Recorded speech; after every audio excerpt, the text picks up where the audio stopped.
भाई अभी अभी मैंने ये ईमेल खोला तो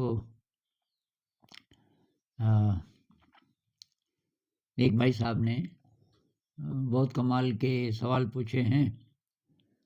उन पे बातचीत करेंगे।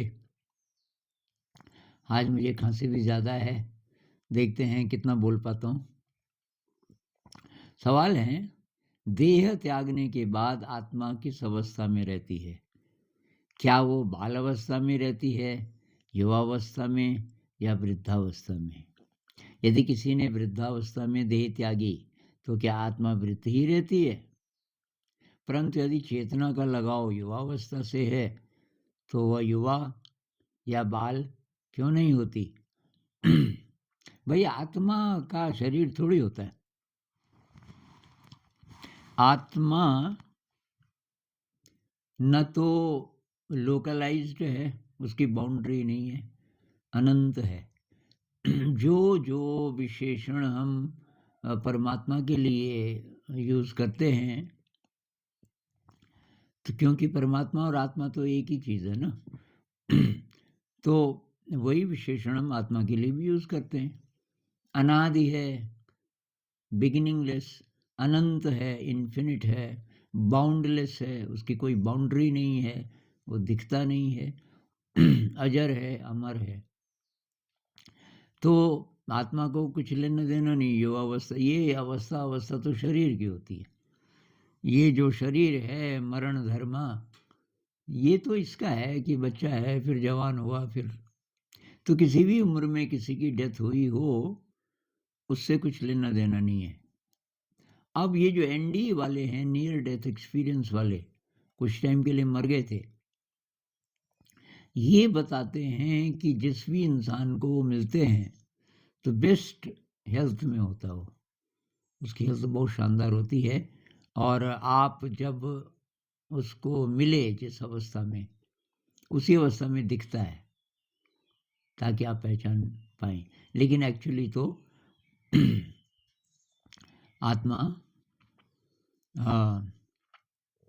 का कोई शरीर होता नहीं। तो इन लोगों को जो दिखता है वो क्या है? तो उसको एस्ट्रल बॉडी कह सकते हैं। एस्ट्रल बॉडी मतलब वो हमारे फिजिकल बॉडी के और आत्मा के बीच में लिंक का काम करती है। एक तरीके से यूं कह लीजिए कि आत्मा उसका उपयोग करती है। कहते हैं अगले जन्म से पहले इस बार मैं मर गया मान लीजिए, और अब पुनर्जन्म होना है कुछ दिन बाद, तो उस बीच वो व्हीकल का काम करता है एस्ट्रल बॉडी। एस्ट्रल बॉडी लेके चलता है हमारे संस्कारों को, ये दुष्कर्म अच्छे कर्म जितने हैं वो उसको लेके चलता है। इस पे कभी और विस्तार से बात करेंगे। क्या केवल मनुष्यों को ही निर्वाण प्राप्त हो सकता है, पशुओं को नहीं?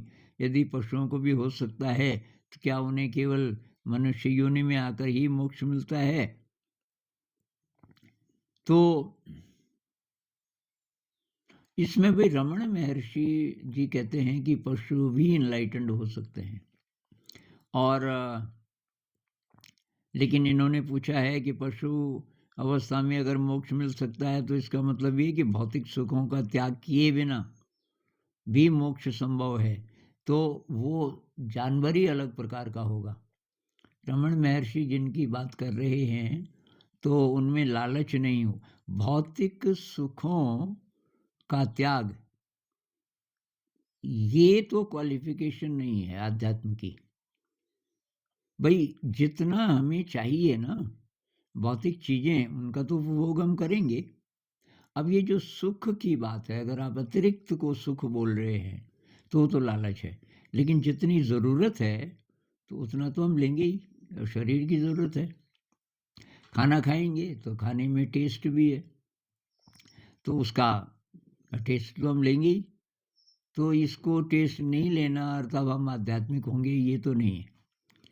और जो रमण महर्षि बोलते हैं कि जानवर भी इनलाइटेंड हो सकते हैं, तो ये साधारण जानवर नहीं है। ये मतलब केवल शरीर जानवर का उन्होंने लिया होगा जानबूझ करके, लेकिन वो उनकी चेतना काफ़ी ऊंचे स्तर की है। अभी और लोग भी बोलते हैं कि नहीं बोलते पता नहीं, पर रमन महर्षि का ऐसा ओपिनियन है। अब ये क्वांटम भौतिकी की स्ट्रिंग थ्योरी या जैन दर्शन के अनुसार सब कुछ मिथ्या है, क्या सबका मूल रूप केवल ऊर्जा है और सत्य कुछ भी नहीं है? क्या वास्तविकता का कोई अस्तित्व नहीं है? यदि ऐसा है तो जो पदार्थ हमें महसूस होता है वो क्यों है? यदि पदार्थ केवल एहसास है तो हम किस आकर्षण से इस पदार्थ का निर्माण कर रहे हैं? तो भाई अलग अलग स्टेजेस हैं मैटर की, आप कितने गहरे जाते हो उस पे डिपेंड करेगा। अब मुझे ये कमरा दिख रहा है तो ये भी सत्य है, ये इस लेवल का सत्य है, इंद्रिय लेवल का मैं देख पा रहा हूँ और मुझे ये दीवारों का रंग पीला दिख रहा है क्योंकि मेरी आँख मनुष्य की है। इसी को बैल देखेगा तो उसको ब्लैक एंड वाइट दिखेगा, इसी को अगर बाज देखेगा ईगल तो पता नहीं उसको कैसा दिखेगा। तो ऐसा मुझे दिख रहा है, इसको भासमान सत्य भी बोलते हैं कुछ लोग, कि मतलब ये एक्चुअल ट्रुथ नहीं है, ऐसा लग रहा है। अब इसकी छानबीन करें कि ये एटम से बना है, एटम भी किस चीज़ का बना है? तो बेसिकली केवल एनर्जी है। तो केवल एनर्जी है वो भी सच है, लेकिन ये जो हमें सॉलिड दिखता है ये भी सच है। सच के कई स्तर हो सकते हैं जो कि हमें ऐसा लगता है। सच हम किसको बोलते हैं? जो हमें लग रहा है। अभी क्वांटम फिजिक्स को ऐसा लग रहा है कि ये सब वेव्स हैं, लेकिन क्वांटम फिजिक्स में भी अभी कॉन्शियसनेस का कॉन्सेप्ट नहीं आया, चेतना का, कि भाई चेतना कहाँ है। तब आप तो मैटर की बात कर रहे हो ना, और मैटर की बात करते करते करते आपने मैटर को ख़त्म कर दिया कि मैटर की जो हमारी परिभाषा है वहाँ वो टिकती नहीं है, ये तो सब वेव्स हैं। तो उन वेव्स से मैटर बना ये बोल सकते हैं, लेकिन बनाता कौन है? मैटर बनता कैसे है? अपने आप बन जाता है या कि कोई फोर्स है उसके पीछे?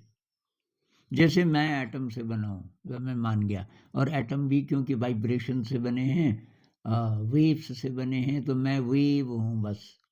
लेकिन प्राण कहाँ से आया? प्राण भी तो हूँ ना मैं, मेरे अंदर प्राण है, मरा हुआ नहीं हूँ। ये प्राण कहाँ से आता है?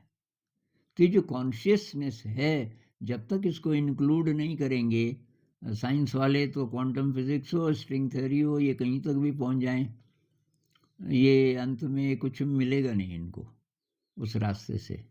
अभी वो जहाँ पहुँचे हैं, मेरे ख्याल से वो सबसे सूक्ष्म लेवल है जहाँ से कॉन्शियसनेस टच करती है मैटर की वेव्स को। या मैटर की वेव्स क्या हैं? आध्यात्म के हिसाब से वो चेतना का ही रूप है। मतलब सब चेतना, चेतना अलग नहीं है उससे, मैटर से अलग नहीं है चेतना। चेतना का एक्सप्रेशन है मैटर, किसी भी स्टेज पे। यानी कि मैटर के ऑर्गेनाइजेशन की अलग अलग कॉम्प्लेक्सिटीज़ हो सकती हैं, और हर एक लेवल पे वो तब अलग दिखता है। तो अल्टीमेट ट्रुथ क्या है भाई? अल्टीमेट ट्रुथ तो एक्सपीरियंस करना पड़ेगा। एक तो वो केवल ये तार्किक एक्सरसाइज से नहीं पता चलेगा। अब हम जो कर रहे हैं उसकी भी वैल्यू है, तर्क को भी सेटिस्फाई करना पड़ता है, लेकिन अंत में इसको रिजेक्ट भी करना पड़ता है कि मुझे जो समझ आया वो सत्य नहीं है, चाहे मैं कन्विंस्ड हो गया। अब ये जो वेद पढ़ते हैं ना जो लोग, 5-5 साल लगा के पढ़ लिए सब, वेद है, उपनिषद है, वगैरह वगैरह, कहते हैं कि वेदों के अंत अंत में ब्रह्म सूत्र आता है। ब्रह्म सूत्र अल्टीमेट रियलिटी, बस उसी के बारे में सूत्र हैं उस किताब में। लेकिन सारा पढ़ने के बाद कई साल अंत में कि वेदों का मैसेज क्या है, नेति नेति, ऐसा नहीं है। जो तूने पढ़ा इतने सालों से, ये सत्य नहीं है। लेकिन सत्य के बारे में हम तार्किक रूप से चर्चा कर रहे थे, क्योंकि पहले तर्क ही जाता है। हमारे अंदर जो तर्क है, पहले उसको थोड़ा बहुत सेटिस्फाई करना पड़ता है, नहीं तो हम आगे ही नहीं बढ़ेंगे। मुझे एक अमेरिकन मिला, तो एक लड़की भी थी उसके साथ, उसकी दोस्त रही होगी। लड़की को ध्यान में बहुत रुचि, तो बता रही कि कैसे करते हैं ये। अब वो जो लड़का था, वो कह रहा मैं तो तब तक ट्राई नहीं करूँगा जब तक मैं कन्विंस्ड नहीं हो जाता कि ये क्या है। तो मैंने कहा कैसे होगा भाई कन्विंस्ड? तो उस समय तक, ये बहुत पहले की बात है, अर्ली 90s की बात है, तब तक ज़्यादा लिटरेचर भी नहीं था इस पर, साइंटिफिक प्रूफ वगैरह बहुत ज़्यादा नहीं था, और इंटरनेट तो मेरे पास था ही नहीं इस इलाके में मेरे ख्याल से। तो उसको मैंने कहा भाई एक बार कर ले इसको एक्सपेरिमेंट, तो ये विपस्सना मेडिटेशन का 10 डे कोर्स कर ले, उसके बाद तो छानबीन करते रहना ये क्या चीज़ है। नहीं नहीं कि वो 10 डे में तब करूँगा जब मैं कन्विंस्ड हो जाऊँ। तो खैर, तो इसलिए बहुत बार तर्क से ही शुरू करना पड़ता है, और तार्किक लेवल पे हम थोड़ा बहुत अगर सेटिस्फाई हो जाएं, इसमें हमारे मतलब की क्या बात है। फिलॉसफी काफ़ी हम पढ़ सकते हैं, डिस्कस कर सकते हैं। हमारे मतलब की बात ये है कि यार कुछ है जो इस शरीर के पार है, जिसको हम अनुभव कर सकते हैं। ज़्यादा मुश्किल नहीं है, और उसका एक तरीका है मेडिटेशन। ध्यान में अगर सचमुच हम ध्यान करने लग जाएं, उसके साथ कुछ वो न जोड़ें रिजल्ट। बहुत लोग कहते हैं ना, ध्यान में कर रहा हूँ तो मेरा शरीर ठीक रहेगा, मुझे रोग नहीं होंगे, और मैं बुद्धिमान हो जाऊँगा, मैं क्रिएटिव हो जाऊँगा। नहीं, ध्यान ऐसे करना है कि साइंटिस्ट की तरह कि आई वांट टू नो ये है क्या। और इस अप्रोच से अगर आप ध्यान करोगे, तो आपको ऐसे अनुभव होंगे बीच बीच में, कुछ ही पलों के लिए सही, कि आप स्पेस और टाइम के पार चले जाएंगे, यानी बियॉन्ड टाइम एंड स्पेस।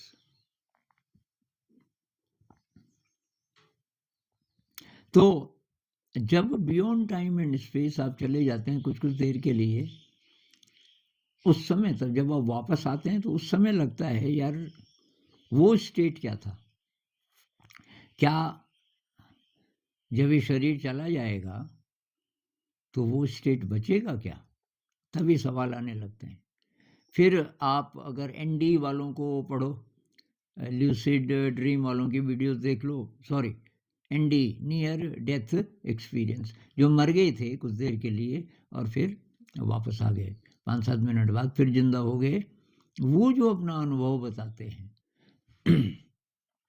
तो भाई जब शरीर मर गया, ब्रेन मर गया, तो अनुभव किसको हुआ? इस पे 40 साल से रिसर्च हो रही है, और जो ट्रेडिशनल साइंटिस्ट हैं वो झुठलाने की पूरी कोशिश कर रहे हैं, क्योंकि वो साइंस अब खतरे में है। उन्होंने तो इन सब चीज़ों को एक तरफ कर दिया था जो बहुत काम की चीज़ें हैं। तो ट्रेडिशनल साइंस की क्रेडिबिलिटी अभी काफ़ी कम होती जा रही है इस डायरेक्शन में। मटेरियल डायरेक्शन में बढ़िया है जो उन्होंने किया, बहुत चमत्कार किए, लेकिन जो स्पिरिचुअल डायरेक्शन है वहाँ साइंस ने मिसलीड किया अभी तक। और अब जो नई साइंस आ रही है धीरे धीरे, तो उसमें से एक एनडी साइंस है, नियर डेथ एक्सपीरियंस का विज्ञान।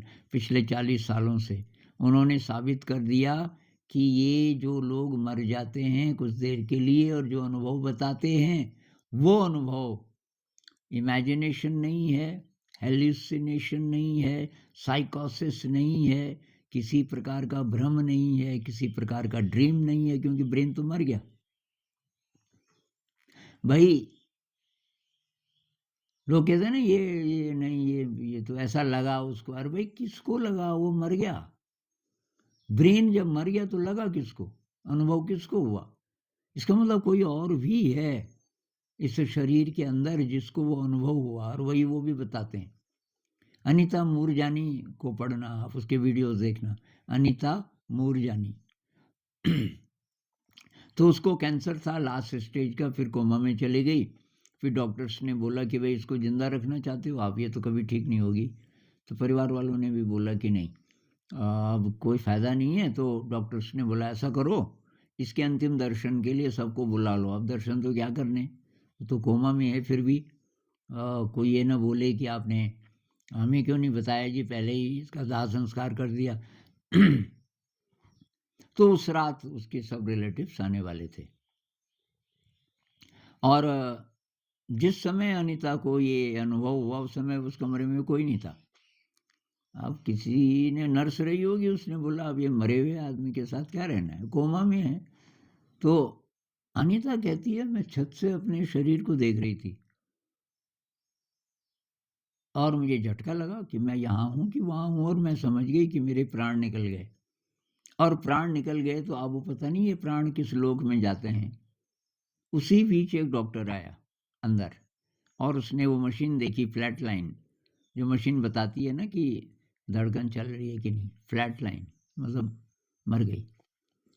और उसने सोचा कि यार ये तो पहले ही मर गई, इसके तो रिलेटिव्स अभी आए ही नहीं, ऐसा सोचा। और उसको पता चल रहा है अनीता को, उस स्टेट में हमको ये पता चल जाता है कि कौन क्या सोच रहा है। एक दूसरी बात, वो जो दूसरा शरीर है उसको एस्ट्रल बॉडी कह सकते हैं, जो ऊपर से देख रहा है। हालांकि इनको दिखता नहीं है अपना शरीर, कुछ नहीं, एनर्जी बॉडी है, पर उसको एस्ट्रल बॉडी कह सकते हैं फिलहाल हम। तो वो जो शरीर है कहीं भी जा सकता है ब्रह्मांड में, जहाँ ये चाहें, इतना पावरफुल होता है उसके पास, सारा ज्ञान है। ये इस शरीर को जो जो ज्ञान है ये तो इतना सा है, कई जन्मों का ज्ञान और कई जगहों का ज्ञान, और कौन क्या सोच रहा है जिधर वो फोकस करें उसके बारे में पता चल जाएगा। तो अनीता मूरजानी को वो सब पता चल गया ये डॉक्टर क्या सोच रहा है। फिर उसको ये भी पता चला मेरे भाई को प्लेन नहीं मिल रहा बॉम्बे में, वो भारत की थी, भाई भारत से चलना चाहता होगा ना उसको देखने के लिए, तो कि बॉम्बे में उसको प्लेन ही नहीं मिल रहा है और वो ज़रा परेशान है वगैरह वगैरह। तो जब वो वापस आ जाती है, मतलब ये प्रमाण है, इन चीज़ों को लेकर के तब वैज्ञानिक आगे बढ़ते हैं। तो जब उसमें प्राण आए सारे हक्के बक्के तब तक उसके आ चुके थे, भाई भी आ गया था। और तो वही डॉक्टर आया जिसने सोचा था, केवल मन में सोचा, बोलना किसको था कि ये डेड बॉडी है, ये तो पहले ही मर गई, इसके रिलेटिव्स अभी आए नहीं। और अनीता मूरजानी ने, उसका नाम मैं भूल गया पर मान लीजिए थॉमसन था, कि डॉक्टर थॉमसन, और वाका बका कि हाउ डू यू नो मी, मैं तो कभी कभी नहीं मिला। कि नहीं आप आए थे ना कमरे में, कमरे में आया था कब, कि मैं मर गई थी ना, वो देख रहे थे मशीन कि फ्लैट लाइन हो गई, और आप सोचने लगे कि इसके रिलेटिव्स तो आए नहीं, सोचने लगे कि तू कहाँ थी, कि मैं छत से देख रही थी। अब वो गड़बड़ा गया, उसने कहा यार सोचने, मैंने जो सोचा वो भी उसको, खैर। तो वो इसके हस्बैंड को लेकर के और गया तीसरे कमरे में, वहाँ से हस्बैंड को बोला ये हो जाता है कभी कभी, लेकिन ये जिंदा रहेगी नहीं, शायद 7-8 दिन रह जाए, अब इसको ले जाओ घर, और ये कभी ठीक नहीं होगी, 7-8 दिन में इसकी डेथ होनी है, इसलिए ज़्यादा खुश होने की ज़रूरत नहीं है, अभी लग रहा है जैसे ठीक हो गई। ये बोल के अब वापस आ रहे थे और ये इंतज़ार कर रही थी। जैसे ही दरवाजे से अंदर आया, mister Thomson you are wrong, मैं एकदम सही हो जाऊंगी 6 हफ्ते के अंदर अंदर। और वहाँ कोई पहाड़, ये हांगकांग की बात है, तो कोई पहाड़ था कि मैं उस पे चढ़ूंगी 6 हफ्ते, मतलब 1.5 महीने बाद, और मैं बिना दवाई के एकदम सही हो जाऊंगी। ये सब मैसेजेस लेके आई मैं दूसरी दुनिया से। अब डॉक्टर ने कहा मुझे क्यों बोल रही है, कि आप मेरे हस्बैंड को बोल रहे थे कि इसको ले जाओ घर, और ये तो 5-6 दिन बाद मर जाएगी, कि तुझे कैसे पता। अरे मुझे पता है। तो इसके हस्बैंड ने उसको बोला, अभी कुछ मत बोल, लोग गड़बड़ा रहे हैं। मतलब उस स्टेट में आपके अंदर ये शक्ति होती है। आप विचार भी जानते हो लोगों के। जिस पे फ़ोकस करोगे वो क्या सोच रहा है आपको ये भी पता चल रहा है। इसको टेलीपैथी कह लो। दरअसल ये जो अतीन्द्रिय शक्तियाँ हैं ना, ये टेलीपैथी है, टेलीकाइनेसिस है, क्या-क्या होते हैं, ये उस एस्ट्रल बॉडी के क्वालिटीज़ हैं, एस्ट्रल बॉडी की क्वालिटीज़ हैं। और अगर किसी का लिंक उससे हो जाए तो पता नहीं क्या-क्या बता सकता है। जैसे एडगर केसी एक था, वो पता नहीं क्या-क्या बता देता था। तो वो पहले सोता था, वो बोलता था मुझे पहले मतलब वो आधी नींद में चला जाता था, तब उसको ये अनुभव होते थे। तो शायद आधी नींद का मतलब वो ध्यान करता होगा और एस्ट्रल बॉडी के टच में चला जाता होगा, ऐसा लगता है। तो